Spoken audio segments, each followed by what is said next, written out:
Os problemas atuais, tanto pessoais, familiares, sociais, profissionais e, consequentemente, mundiais, não se devem somente à falta de recursos e de conhecimento.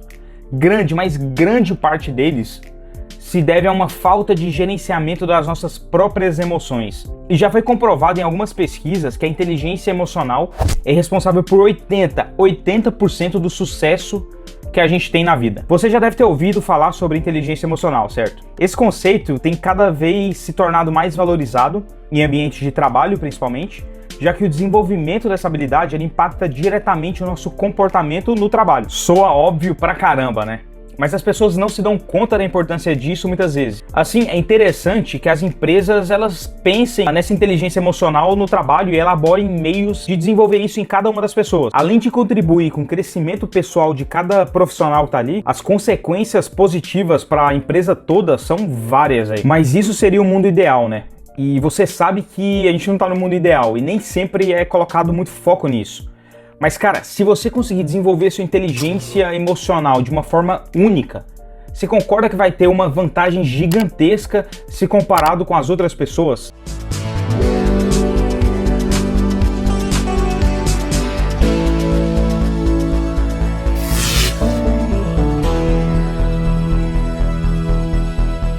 Então, o que é inteligência emocional?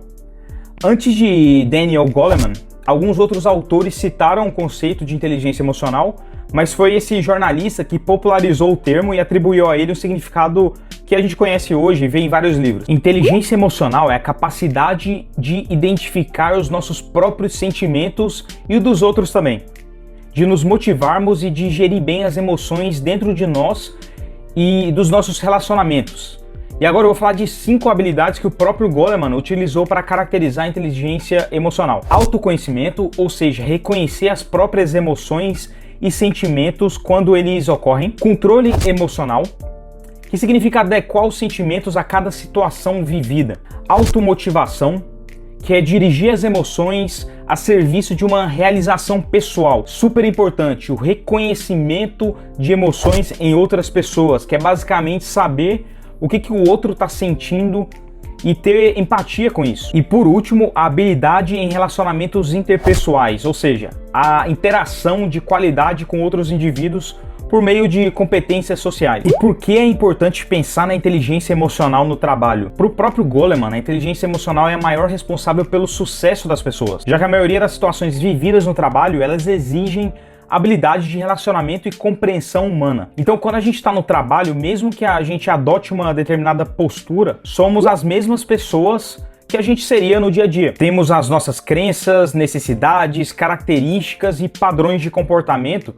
E essas marcas internas aparecem em situações de trabalho. Cara, você está o dia inteiro ali, é óbvio que vai aparecer determinado comportamento que você tem em determinados momentos que cobram mais isso. Então, controlar isso é uma capacidade que vai te favorecer muito, principalmente em situações de conflito. Você provavelmente deve saber pelo menos algum exemplo ou de alguém ou seu que a pessoa perdeu o controle em alguma reunião e ficou queimada para sempre ali naquela empresa. Então, em situações de conflito, principalmente, a necessidade de ter a inteligência emocional no trabalho é bem nítida. Você tem que ter isso bem desenvolvido em você. Se você não sabe ao certo o que sente, não é empático e não dosa suas reações, cara, principalmente nos problemas que são dificilmente resolvidos, você vai errar, você vai perder a linha alguma vez e vai ficar com uma fama ruim por uma única saída de linha às vezes. Então, como promover o desenvolvimento da inteligência emocional? Bom, na prática, uma forma primordial de se desenvolver essa inteligência emocional no trabalho é promovendo esse autoconhecimento. Então, muitas vezes, as pessoas não têm consciência de um determinado padrão de comportamento ou não aceitam um feedback de uma outra pessoa sobre a sua forma de agir. Cara, a gente é que nem um computador e cada um tem a sua forma de funcionar. E esses padrões, eles acontecem de forma repetitiva. Então, toda vez que acontece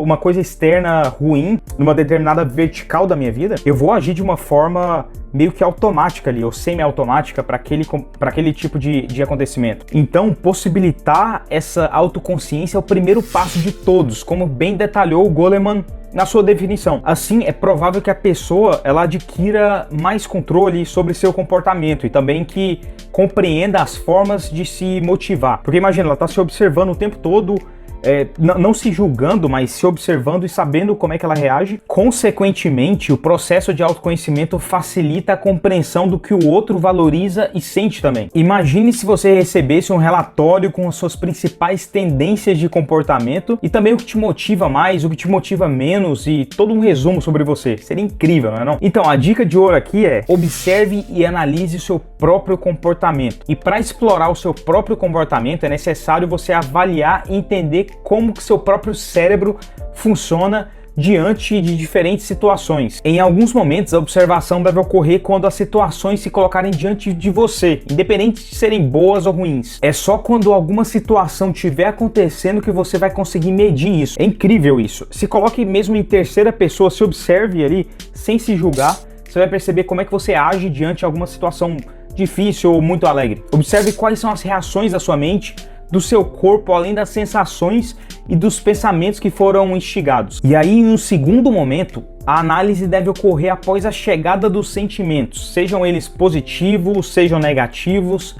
E aí você pode tentar descobrir o que desencadeou essas reações físicas e mentais. O segredo tá todo aí, em se observar e ver como você reage a diferentes reações, tentando se olhar como se estivesse mesmo em terceira pessoa e sem se julgar. Só tente entender a causa raiz quando for possível, é claro. Por exemplo, se alguém tem uma forma mais enérgica de agir, essa pessoa não precisa se tornar extremamente calma e mudar a sua personalidade para ter um controle emocional. Ela precisa entender o que essa tendência de comportamento tem de bom e de ruim para saber aproveitar tudo que tem ali de forma inteligente e dosar nos momentos que precisar ser dosado. Da mesma forma, se você é introvertido, você não deve se tornar extremamente sociável só para ser considerado alguém com boas habilidades relacionais. Suas competências de introspecção podem ser muito bem direcionadas, e isso é incrível. Tem vários amigos que utilizam isso de uma forma que eles sabem usar o silêncio de uma forma muito boa. Ou seja, não tente ser o que você não é, nem no trabalho, nem com a família, nem com os amigos, nem em lugar nenhum. Tente apenas se entender e se resumir com 3 características, talvez. E aí você pensa, como você pode explorar essas 3 características no máximo aí, ao máximo. Então é isso, obrigado pelo seu tempo. Se foi útil para você, deixe aí nos comentários, cheque os outros vídeos do canal e se inscreva para receber vídeos todas as semanas para se desenvolver profissionalmente e pessoalmente. Um abraço e obrigado!